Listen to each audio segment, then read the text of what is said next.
ஆண்டவராய் இயேசு கிறிஸ்துவின் நாமத்தினாலே உங்கள் யாவருக்கும் அன்பான வாழ்த்துக்கள்.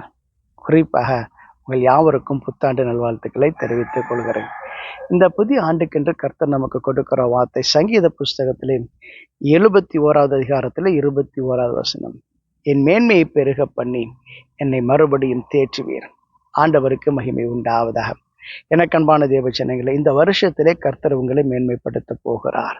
உங்களுடைய மேன்மையை கர்த்தர் பெருக பண்ண போகிறார். மேன்மை என்பது கனத்தை குறிக்கிறது, உயர்வை குறிக்கிறது. ஆம், உங்க வாழ்க்கையிலே கர்த்தர் உங்களை உயர்த்தி வைக்க போகிறார். இந்த வருஷம் உங்களுக்கு உயர்வை காண்கிற ஒரு வருஷமாக இருக்க போகிறது. எந்த காரியத்தில் உயர்வை காண போகிறீர்கள்? நீங்க என்ன வேலை செய்கிறீர்கள், அந்த வேலையிலே கர்த்தர் உங்களை உயர்த்தி வைப்பார். அந்த வேலையிலே கர்த்தர் உங்களை கனப்படுத்துவார். நீங்க ஊழியம் செய்தாலும் சரி, அந்த ஊழியத்திலே பல புதிய பொறுப்புகளை கர்த்தர் கொடுப்பார். உங்களை கனத்தினால் நிரப்புவார். எனக்கு அன்பான தேவச்சனங்களே, தாவீது என்கிற ஒரு தேவ மனிதனை குறித்து நாம் எல்லாரும் அறிந்திருக்கிறோம். அவருடைய வாழ்க்கையில பார்த்தீங்கன்னா, அவர் ஆடுகளுக்கு பின்னே மந்தைகளை மேய்த்து கொண்டிருந்த ஒரு மனிதனாக வாழ்ந்து கொண்டிருந்தார். கர்த்தர் அவரை அழைத்து வந்து இஸ்ரவேலின் ராஜாவாக உயர்த்தி வைத்தார் என்று வேதம் சொல்லுகிறது. அது எல்லாரும் அறிந்திருக்கிற ஒரு காரியம்தான். அவருடைய துவக்கம் எப்படி தெரியுமா இருந்தது? வேதத்தில் வாசிக்கிற பொழுது, சவுலுக்கு கீழே ஒரு யுத்த மனிதனாக தாவீது வாழ்ந்து கொண்டிருக்கிறார். சவுல் எந்த இடத்துக்கெல்லாம் அனுப்புகிறார், அந்த இடத்துக்கெல்லாம் போய் தாவீது புத்தியாய் தன் காரியங்கள் நடப்பித்ததுனால சவுல் அவரை யுத்த மனிதர்கள் மீது அதிகாரியாக உயர்த்தி வைக்கிறார். ஆண்டவருக்கு மகிமை உண்டாவதாக. பாருங்க, கர்த்தர் தருகிற உயர்வு, கர்த்தர் தருகிற கனம். அந்த இடத்திலே கனம் தாவீதை தேடி வருகிறது. அந்த இடத்துல இருக்கக்கூடிய எல்லா மனுஷருக்கும் மத்தியில் அவர் போக்கும் வரத்துமாய் இருக்கிறார். அந்த இடத்துல இருக்கிற எல்லாருடைய கண்களுக்கும் தாவீது பிரியமானவராய் மாறிவிடுகிறார். அந்த இடத்துல எல்லா மனுஷராலும் தாவீது புகழப்படுகிற நிலைமைக்கு தள்ளப்படுகிறார். ஏனென்று கேட்டால், அவர் பெலிஸ்தரோடு கூட யுத்தம் செய்ய புறப்பட்டு போகிற போதெல்லாம் பெலிஸ்தர் மீது ஜெயத்தை பெற்றுக் கொள்கிறார், வெற்றியை பெற்றுக் கொள்கிறார். அந்த இடத்துல இருக்கக்கூடிய ஸ்திரீகள் பாடுகிறார்கள், சவுல் கொன்றது 1000, தாவீது கொன்றது 10,000 என்று சொல்லி பாடுகிறார்கள். இந்த பாடலை கேட்டவுடனே சவுலுக்குள்ளே கோபம் வருகிறது, பொறாமை வருகிறது. வேதம் நிரமாய் சொல்லுகிறது, அந்த நாள் முதற்கொண்டு சவுல் தாவீதை காய்மரமாக பார்த்தார் என்று எழுதப்பட்டிருக்கிறது. அதாவது பொறாமையாக பார்த்தாராம். பாருங்க, தனக்கு கீழே வேலை செய்கிற ஒரு மனிதன் சவுல் அந்த தேசத்துள்ள ராஜாவாக இருக்கிறார். ராஜாவாக இருந்தா கூட தனக்கு கீழே வேலை செய்கிற ஒரு மனிதனை பார்த்து பொறாமைப்படுகிறார், எரிச்சல் அடைகிறார், கோபப்படுகிறார். ஆச்சரியமாக இருக்கிறது அல்லவா? பொறாமை என்று சொன்னால் அதற்கு முன்பாக நிற்கத்தக்கவன் யார்? பாருங்க, இதனால என்ன நடந்து தெரியுமா? பொறாமைக்கு உங்களை விலைக்கு பாதுகாத்துக் கொள்ளுங்கள். ஏனென்று கேட்டால், பொறாமை என்பது பிசாசுடைய குணமாக இருக்கிறது. அது பிசாசுடைய தந்திரங்களாக இருக்கிறது. அது பிசாசுடைய சூழ்ச்சியாக இருக்கிறது. அந்த இடத்திலே, அந்த கண்ணியிலே சவுல் விழுந்து போனார். அதனால என்ன நடந்து தெரியுமா? கர்த்தருடைய ஆவியானவர் சவுலை விட்டு விலகி போய்விட்டார். எவ்வளவு பயங்கரமான ஒரு காரியம்! இவ்வளவு காலமாக சவுலோடு இருந்த கர்த்தர் சவுலை விட்டு விலகி போனார். அதே சமயத்திலே கர்த்தராலே விடப்பட்ட ஒரு பொல்லாத ஆவி சவுலை கலங்க பண்ணியது. இன்றைக்கும் கூட கர்த்தர் அவரை விட்டு எடுபட்டு போனதுனால பிசாசு சவுலோடு கூட வந்து உட்கார்ந்து கொண்டு விட்டது. எவ்வளவு பயங்கரமான ஒரு நிலைமைக்கு சவுல் தள்ளப்படுகிறார்.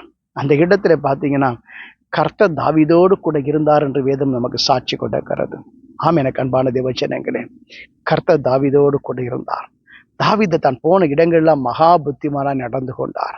அதனால கர்த்தர் அவனோடு கூட இருக்கிறார் என்று சொல்லி சவுல் கண்டுகொண்டார். அதனால சவுல் பயந்து போய் தாவீதை தன்னை விட்டு அப்புறப்படுத்தி 1000 பேருக்கு அதிபதியாக உயர்த்தி வைக்கிறார். பாருங்க, ஒரு வித்தியாசமான ஒரு சம்பவம். என்ன சம்பவம் தெரியுங்களா? யார் தாவீதை வெறுத்தார்களோ, யார் தாவீதை வெறுத்து தள்ள வேண்டும் என்று சொல்லி நினைத்தானோ, அவனே என்ன பண்றான் தெரியுமா? தாவீதை கனப்படுத்தும்படி 1000 பேருக்கு அதிபதியாக உயர்த்தி வைக்கிறான். எனக்கு அன்பான தேவச்சனங்களே, கர்த்தர் தருகிற உயர்வு என்பது ஒரு வித்தியாசமானது. சத்துருக்களுக்கு முன்பாகவே கர்த்தர் உங்களை உயர்த்துவார். உங்களை யாரெல்லாம் எதிர்க்கிறார்களோ அவர்களுக்கு முன்பாக கர்த்தர் உங்களை கனப்படுத்தி வைப்பார்.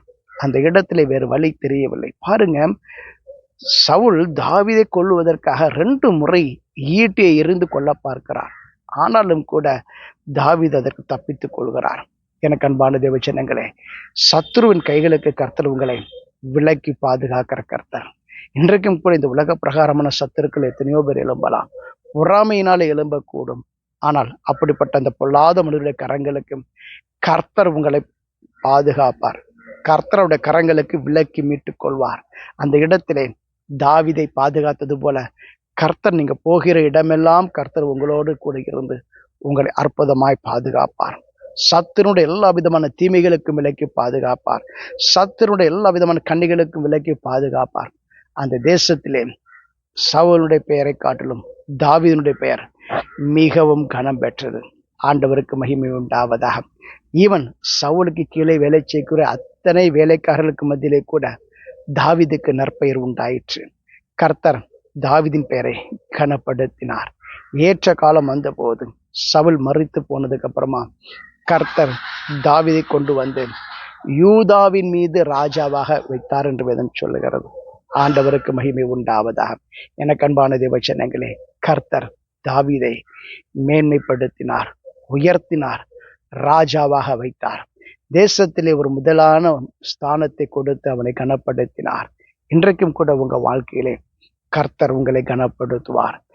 என்றைக்கு கனப்படுத்த வேண்டும் என்று சொல்லி கர்த்தர் முடிவு செய்திருக்கிறாரோ அந்த வேலையிலே கர்த்தர் கொடுக்கக்கூடிய கனம் உங்களை தேடி வரும். நீங்க யாரையும் தேடி போக வேண்டிய அவசியம் இல்லை. அந்த இடத்துல எப்படி தாவீதுடைய பெயர் கனம் பெற்றதோ அதுபோல உங்க பெயரை கனப்படுத்துவார். வேதத்திலே வாசிக்கிற போது கர்த்தர் இப்படி சொன்னார், பெரியோர்களின் நாமத்துக்கு ஒத்த நாமத்தை உனக்கு உண்டாக்கினேன் என்று சொல்லி கர்த்தர் தாவீதுக்கு சொன்னார். எனக்கு அன்பான தேவ ஜனங்களே, இந்த உலகத்தில் எத்தனையோ பெரிய பெரிய பெயர்கள் இருக்கின்றன.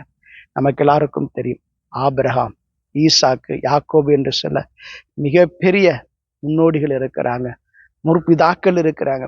அவர்களைப் போல தாவீதுடைய பெயரையும் கூட கர்த்தர் கனப்படுத்தி வைத்தார், உயர்த்தி வைத்தார், மேன்மைப்படுத்தினார். அந்த விதமாகவே கர்த்தர் உங்களையும் கனப்படுத்துவார், உயர்த்துவார், மேன்மைப்படுத்துவார். இந்த வருஷத்திலே கர்த்தரால் வருகிற அந்த கனத்தை பெற்றுக் கொள்ளுங்கள். தேவன் தாமே உங்களை ஆசீர்வதிப்ப நாம் ஜெபம் செய்வோம். எங்களை அதிகமாய் நேசிக்க நல்ல ஆண்டவரே, இன்றைக்கும் உங்களை தேடி வருகிற உங்களுடைய பிள்ளைகள் ஆண்டவர் நீங்க தருகிற உயர்வை பெற்றுக்கொள்ள உதவி செய்யுங்க. நீங்க வாக்கு பண்ணின வண்ணமாய் பிள்ளைகளுடைய மேன்மையை கர்த்தர் பெருக பண்ணும்படி நான் ஜெபிக்கிறேன். உயர்த்தி தேசத்திலே தலை சிறந்த ஸ்தானத்திலே வைத்து அவர்களை ஆசீர்வதிக்கும்படி நான் ஜெபிக்கிறேன். இயேசுவின் ஜெபம் நல்ல பிதாவே, ஆமென். God bless you.